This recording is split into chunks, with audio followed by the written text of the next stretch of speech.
Good morning, my summer school students. I just wanted to come on and let you see my face again. The Google Meets didn't go so well. We might have one tomorrow just to catch up and for me to talk to each of you. But I thought I would do little videos to help us get through our lessons. So I wanted to remind you, first of all, that you need to be getting on iReady, reading and math for like an hour a day. So that you can progress in your learning, that all your assignments and stuff can be done through there. I will be posting some other things, but most of your assignments are through there. So I'm going to share my screen so we can talk about what we're talking about today, and that's themes in literature. And I know you've talked about this in your fourth grade classes, and so I'm just going to hit on it a little again, and then we're going to have a little assessment piece by the end of the week that shows me your progress on theme.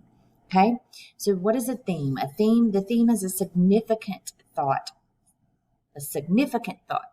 Okay, it's not just one little thought in the story. It's the significant thought the story is making about a topic.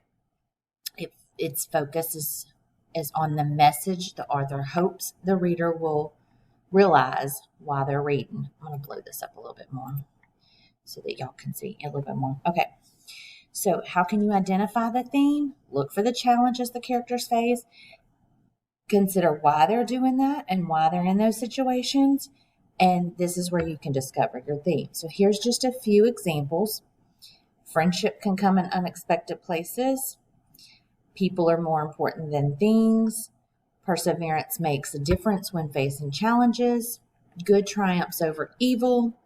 Put the needs of others before yourself. Show kindness to everyone you encounter. Courage in times of trouble is rewarding, and give your all in everything you do. So one of the things that, one of the videos I think I posted for you, or maybe I haven't posted it yet, but I've posted several videos about theme and about how to find the theme of the story. So if you think about the topics and think about what they're talking about throughout the story, you can choose one of those topics and say, the author believes, and then tell me what the author believes. But then the theme doesn't have that phrase, the author believes. So after you finish that and you get it good and solid, then you can take that the author believes off and kind of tweak your thing. And I'll put that on our Google Classroom today so that you can see exactly what I'm talking about. But the theme is an overarching thing that's going on in the story. It's not just one little thing. It shouldn't have names of people in it. It should be like these that are listed here, an overarching theme, an overarching what's going on.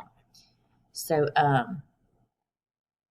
one of the assignments that I'm going to post for you today, if I can get this to post, I'll get this to post. If not, then we'll just write a story that goes with the picture. Okay, so we'll write a story and that supports a theme. Let's pick a theme for this. Tell me what your theme is, and then write a story that goes with that. We can do that in Google Docs, and we can turn that in. So I will post that assignment today. Okay, so that's about all I have to say about theme. Let me make sure I have what my time limit is. Where? No. Okay. No. Anyway, it messed up, and I don't know how to fix it.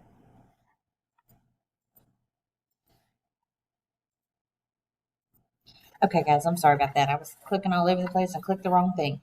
So, your theme, I'll try and post this picture today, and then you'll give me some themes about it, and then you'll write a story that goes along with it.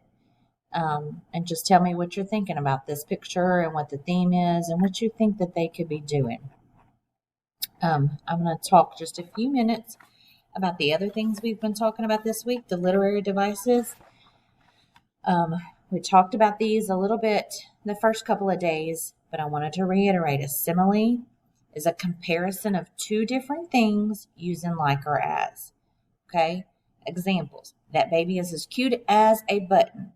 Her eyes shine like stars. So they use the words like or as to compare two different things. Okay? A metaphor is a direct comparison of two unlike things. So, my brothers are twin tornadoes. Beverly is a machine when it comes to solving math problems. So, like, you're comparing two things, but you're not using those words like or as in those. Alliteration is repeated sounds.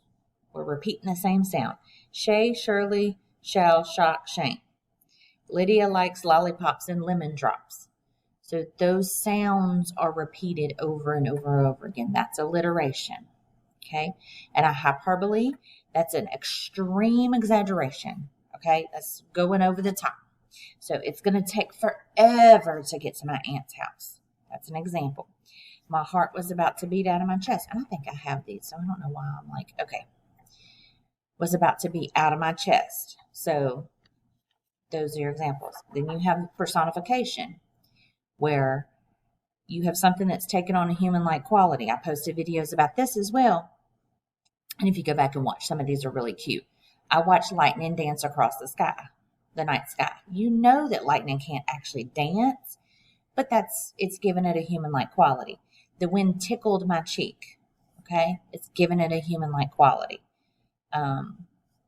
I think one of the videos had images of Cinderella, where the animals are talking and they're coming to life. They're human-like qualities, and that's personification. Okay, onomatopoeia is words that represent sounds.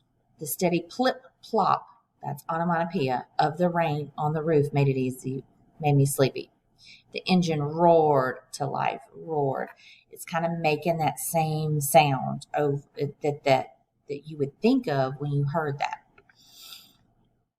Imagery is descriptive writing that appeals to the senses. So you're thinking about your sight, your sound, your smell, your touch, all those senses. The jasmine's blossoms filled the air with a fragrant fume. The gloominess of the gray sky above only made walking past the cemetery feel even more eerie. So it kind of touches all those senses that you have, okay?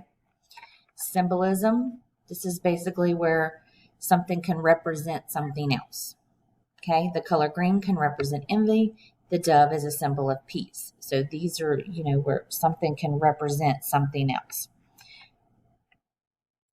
This is a story, and I'm going to try and post this today. I don't, sometimes it won't let me do the things I want with this little document, but I'm going to try and post this today. But, and there's some questions down here.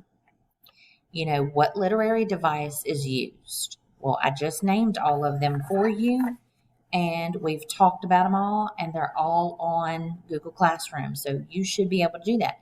The part B is the part that you need to keep to remind yourself of. Okay. You have to find evidence. And when they're talking about evidence, they're talking about specific lines from that story that back up what you're saying or that include what you're saying. Okay. So if you say there's a metaphor there, then you better back it up by saying how. How do you know that? And what from that story is going to tell you that? Okay. And then here we go with the themes. This is where you're going to show me that you know how to do theme and that you're picking the right theme for the right thing, the right story.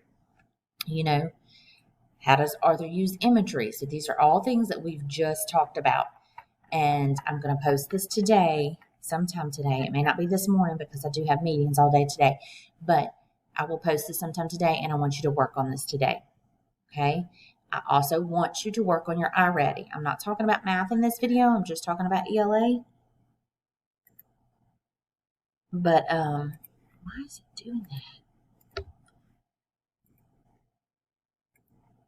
don't know if it's still recording.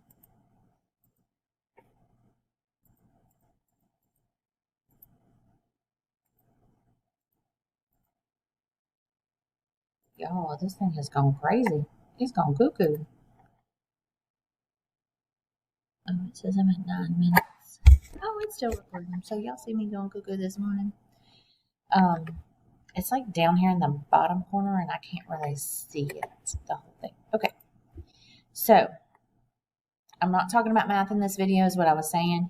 I'm just doing ELA in this video. We'll talk about some math things in another video, but I want you to work on this ELA today. I want you to work on this. With math, we're going to move into some multiplication, and I'll talk about that on another video.